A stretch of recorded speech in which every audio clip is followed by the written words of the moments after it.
妖怪になる猫又の正体を解説。こんにちは、転生アザラシ系ナビゲーターのネオだよ。今日もオカルトで都市伝説な妖怪トーク行ってみよう。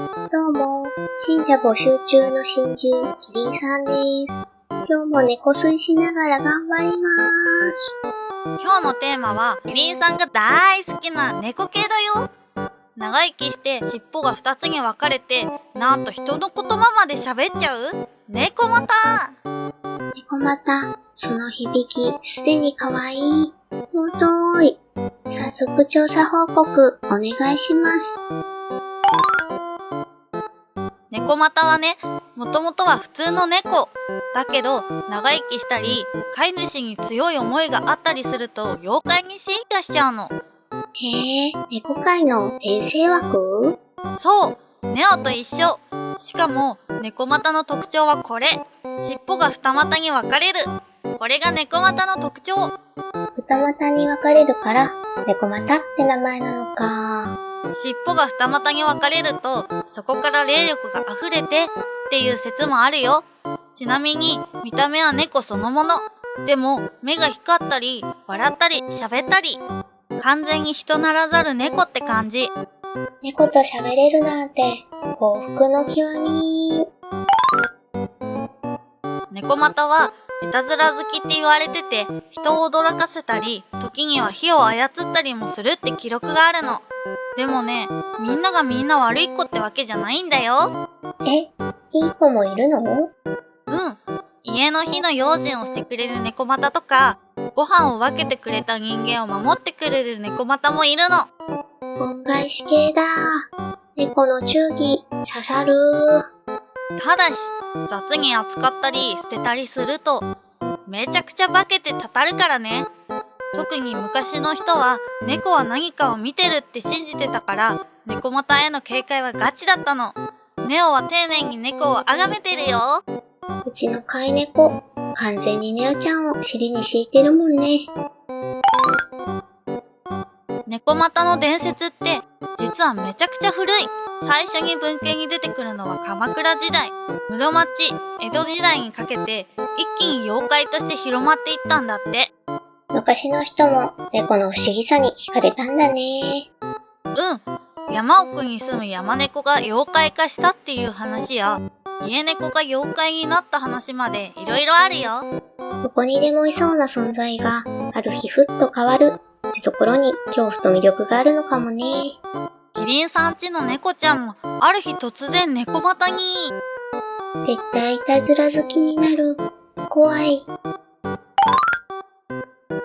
一番多い説は、猫が長生きしすぎると妖怪になるってもの。でもね、ネオ的には人間の感情が猫に影響を与えてるって説が熱い。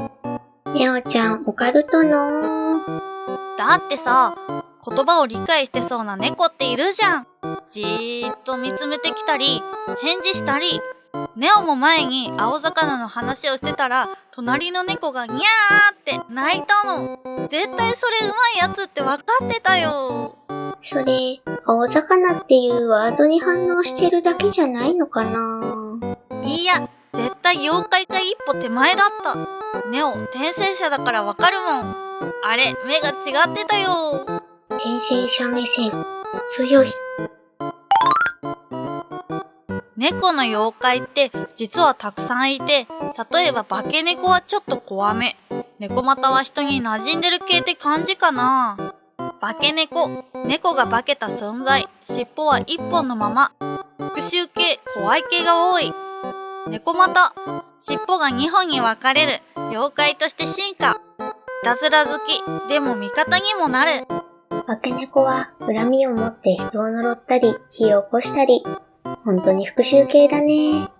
猫又の方が人間と共存してる感じするよね。妖怪界のツンデレ枠だ。押せる。現代で一緒に住んでも違和感なさそう。現代の猫又はアニメやゲームで大人気。例えば妖怪ウォッチのジバニャンも実は猫又系の存在って言われているよ。おー、確かに尻尾が二股だ。しかも、最近では猫又カフェっていうコンセプトのお店があったりとか、小説や漫画も増えてて、猫人気すげー。猫が世界統一する日も近いわ、これ。というわけで猫又のまとめ。猫が長生きや強い感情で妖怪化した存在。尻尾が二股に分かれているのが特徴。人の言葉を話すこともある。悪さをすることもあるけど、恩返しするタイプもいる。猫好きにはたまらない妖怪。次生まれ変わったら、猫股になるのもありだな。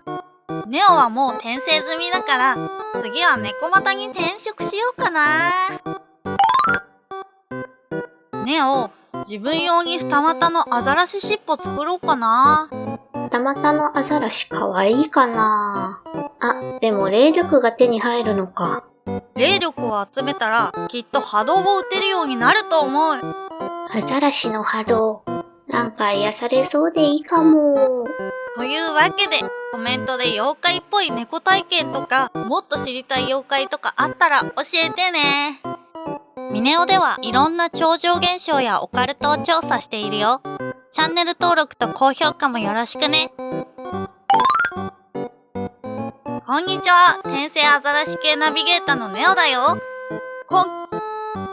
尻尾が二股だ。いやー。猫又はいたら、そこから室巻き。ネオも前に青魚花。いや、絶対妖怪か一歩手前だったね。でも、ネオ点数じゃよ。現代の猫又は、しかも、最近では猫又カフェっていうコンセプトのお姫。ネオはもう転生済みだから、次は猫又に転職しようかな。